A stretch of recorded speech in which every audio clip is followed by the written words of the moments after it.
Hello students, my name is Surabhi Tiwari. Welcome to step up academy. और आज का ये जो वीडियो है स्पेशली उन सभी बच्चों के लिए है जो कि अपने मार्क्स से सेटिस्फाई नहीं है। ऐसा हो जाता है कभी कभी। क्या होता है कि हमने बहुत मेहनत की होती है लेकिन ऐसा लगता है कि नहीं यार, इतने मार्क्स तो मेरे आ जाने चाहिए थे। तो हम बात कर रहे हैं सीबीएसई के रीवैल्यूएशन फॉर्म 23 की। तो रीवैल्यूएशन फॉर्म 2023 को कैसे फिल करना है, उसकी सारी स्टेप्स क्या है 10th के स्टूडेंट्स के लिए, चाहे 12th के स्टूडेंट्स के लिए। तो आज मैं आपको ये वीडियो में सारी चीजें डिटेल में एक्सप्लेन करने वाली हूं। तो चलिए स्टार्ट करते हैं। तो सबसे पहले मैं आपको बता दूं कि आपको क्या करना है और क्यों रीवैल्यूएशन फॉर्म भरा जाता है। तो रीवैल्यूएशन फॉर्म्स जो है वो जल्दी ही आपको सीबीएसई की वेबसाइट पर मिल जाएंगे। ठीक है, जितने भी स्टूडेंट्स जो हैं जो चाहते हैं कि मेरे स्पेसिफिक सब्जेक्ट में मार्क्स इतने प्रॉपर नहीं आए हैं और वो बहुत बेहतर हो सकते हैं, तो वो इन सभी जितने भी बच्चे मतलब ऐसा सोच रहे हैं वो ये रीवैल्यूएशन फॉर्म को फिल कर सकते हैं।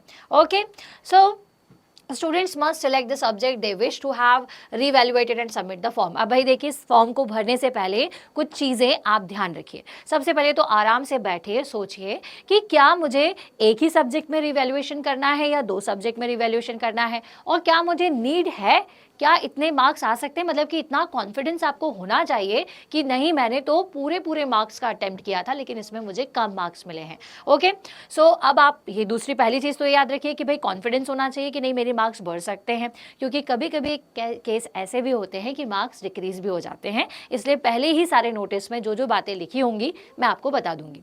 दूसरी चीज़, जितने भी आप चीज़ें अप्लाई करने वाले हो यहाँ पर जिस भी प्रोसेस के लिए, उन सब की फीस लगने वाली है।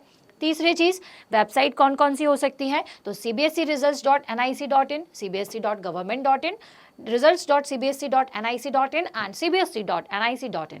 तो इन सारी ही वेबसाइट्स पर जाकर के आप अपने रिजल्ट्स को चेक कर सकते हैं, है ना, मतलब रिवैल्यूएशन फॉर्म को चेक कर सकते हैं। चलो, तो भाई ये ऑनलाइन एप्लीकेशन फॉर्म हमें मिलेगा कब से, तो एप्लीकेशन फॉर्म जो है वो 16 मई 23 को अवेलेबल हो जाएगा।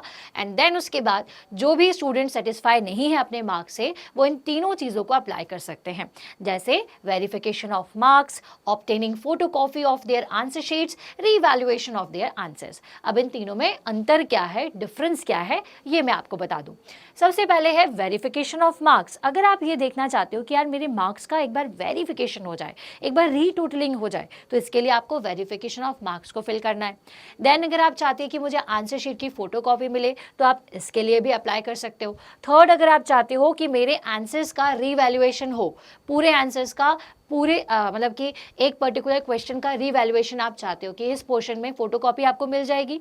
आप देख रहे हो कि चलिए ठीक है, स्टार्टिंग के 10 क्वेश्चंस में तो मुझे सही मार्क्स मिले हैं, बट 5th या फिर 12th नंबर के क्वेश्चन में मुझे इतने मार्क्स नहीं मिले जितने मिलने चाहिए थे, तो देन आप अप्लाई कर सकते हो रीवैल्यूएशन ऑफ देयर आंसर्स। उस पर्टिकुलर क्वेश्चन के लिए आप रीवैल्यूएशन फॉर्म फिल कर सकते हो। तो ये तीनों चीज़ों के लिए सेपरेट फीस है, कितनी है आगे हम बताएंगे। ओके, तो चलिए सबसे पहले तो मैं आपको बता दूं कि how to apply for CBSE class 10th and 12th revaluation और रीवेरिफिकेशन प्रोसेस। तो कैसे आप इस प्रोसेस को अप्लाई कर सकते हो, क्या क्या आपको करना है, ये सारी चीज़ें हम स्टेप बाय स्टेप समझते हैं। तो सबसे पहले अपना कंप्यूटर सिस्टम उठाइए, लैपटॉप्स उठाइए, या मोबाइल फ़ोन से भी आप फिल कर सकते हैं। आपको जाना है गूगल पर या फिर टाइप करिए सीधे official website, that is cbseresults.nic.in या फिर cbse.gov.in, या आप जा सकते हैं results.cbse.nic.in या फिर cbse.nic.in।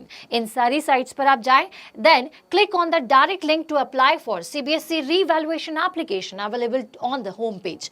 देन उसके बाद जैसे ही आप इन साइट्स को ओपन करेंगे, आपके सामने सबसे पहले एक लिंक दिखाई देगी। आपको इस लिंक पर क्लिक कर देना है। ब्लू कलर से लिंक दिखती है ना, उस पर क्लिक कर दो। क्लिक करने के बाद आपको जितनी भी लॉगिन डिटेल्स पूछी जाएंगी, फ़ोन नंबर, आपका नाम, ये सारी चीज़ें, डेट ऑफ बर्थ भी पूछी जा सकती है, तो उन सारी चीज़ों को आपको फिल कर देना है।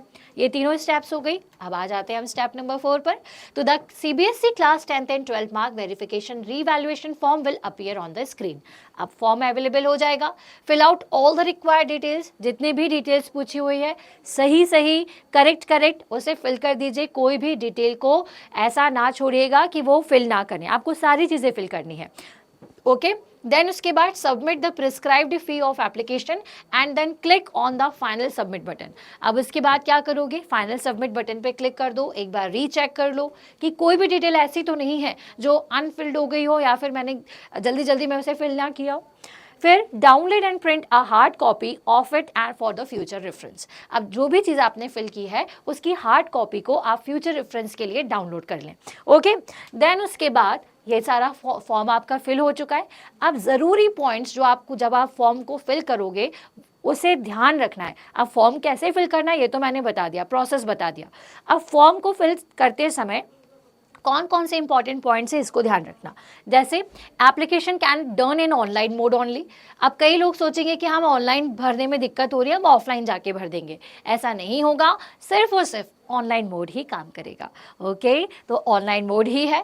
Then application fee can only be share through online mediums. अब जो एप्लीकेशन फ़ी लगने वाली है, कितनी लगने वाली है वो मैं आगे बताऊंगी, लेकिन एप्लीकेशन फ़ीस को आप सिर्फ और सिर्फ ऑनलाइन मोड से ही फिल करेंगे। आप डीडी, चेक या किसी और वे से मनी को ट्रांसफ़र नहीं कर सकते।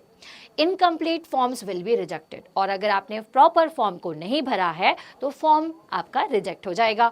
Okay, then only a single application for each step पर candidate will be accepted in the online process. The candidate must decide in the advance whether he she has to apply for one subject or multiple subject. Once applied, no second opportunity will be accorded. अब देखिए इसका मतलब ये है कि आप जो application form भरने जा रहे हैं उसे आप एक ही बार भर सकते हैं। अगर आपको लगता है कि मुझे सिर्फ एक सब्जेक्ट के लिए भरना है तो एक बार में भर दो। अगर लगता है कि 2 सब्जेक्ट्स के लिए भरना है तो उसे भी एक ही बार में फिल करना है। मतलब कि 2 सब्जेक्ट के लिए आप अलग अलग मत करिए कि आज लगा कि यार इंग्लिश के लिए भर दिया, कल लगा कि नहीं यार मैथ्स के लिए भी भरना है तो वो भी, तो ऐसा एक्सेप्ट नहीं होगा। एक ही बार में आप 1 सब्जेक्ट, 2 सब्जेक्ट, 4 सब्जेक्ट जितने भी हैं सोच लीजिए और एक बार में फॉर्म फिल कीजिए। Okay, decrease even 1 mark will be affected. अब देखियो अगर आपका मार्क्स जो है वो इंक्रीज के साथ साथ डिक्रीज भी हो सकता है। अगर 1 मार्क डिक्रीज हो गया तो वो आपको देखना पड़ेगा भाई कि भाई कम भी हो सकता है। Processing charges are non refundable. कोई भी चार्ज जो है आप दे रहे हैं तो वो नॉन रिफंडेबल है, वापस आपको नहीं मिलने वाला है।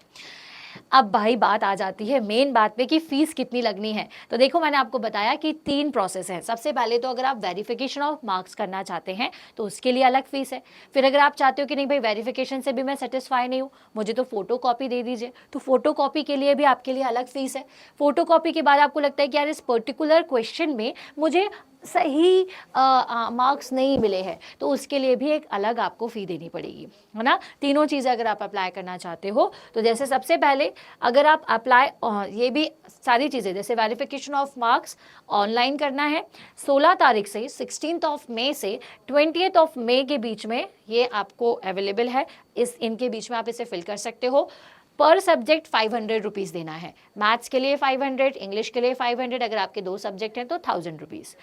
अब भाई इसके बाद अगर आप चाहते हो कि फ़ोटो कॉपी मुझे मिल जाए तो उसके लिए आपको 31 मई से 1 जून तक आप इसे अप्लाई कर सकते हो और पर आंसर बुक आपको 500 देना है। अगर 2 आंसर बुक चाहिए तो अगेन 1000 रुपीज़, 3 चाहिए तो 1500 rupees. Okay, now next is आप चाहते हो कि री एवेल्युएशन हो किसी पर्टिकुलर क्वेश्चन का, री एवेल्युएशन हो आपके फोटो कॉपी में आप देख लेते हो कि भाई ये 4 क्वेश्चन का री एवेल्युएशन होना चाहिए तो उसके लिए आपको पर क्वेश्चन 100 रुपीज़ देना है और उसे आप कब अप्लाई कर सकते हो 5 जून से 6 जून के बीच में आप इसे अप्लाई कर सकते हैं। तो ये तो था क्लास 10th के लिए। आप इसे अगर स्क्रीनशॉट लेना चाहते हैं तो ले सकते हैं।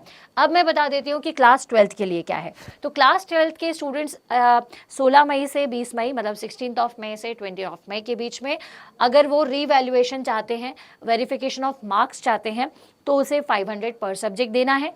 अगर आप चाहते हैं कि फ़ोटो कॉपी मुझे मिल जाए आंसर कॉपी की तो उसके लिए आपको 700 पर आंसर बुक देना है। वहाँ पर 10th क्लास को कम है, आपके लिए थोड़ा सा चार्ज ज़्यादा है, 700 पर आंसर बुक। और ये 31 मई से 1 जून तक, ठीक है बच्चों, है ना, इन दोनों डेट्स में आप अप्लाई कर सकते हो। और लास्ट बता दूं कि री एवेल्युएशन वही जैसे आप फोटो कॉपी आपको मिलेगी, कोई पर्टिकुलर क्वेश्चंस हैं जैसे 10 क्वेश्चंस आप चाहते हो फिर से री एवेल्युएट हो तो पर क्वेश्चन 100 रुपीज़ आपको उसके लिए चार्ज देना है।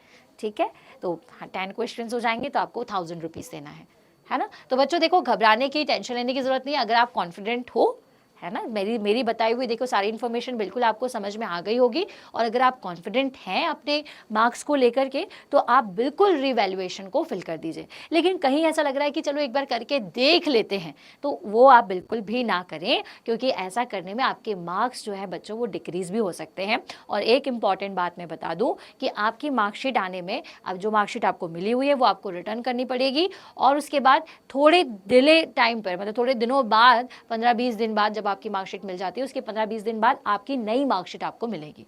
ओके तो भाई यहाँ से तो मैंने आपको सारी चीज़ें बता दी है।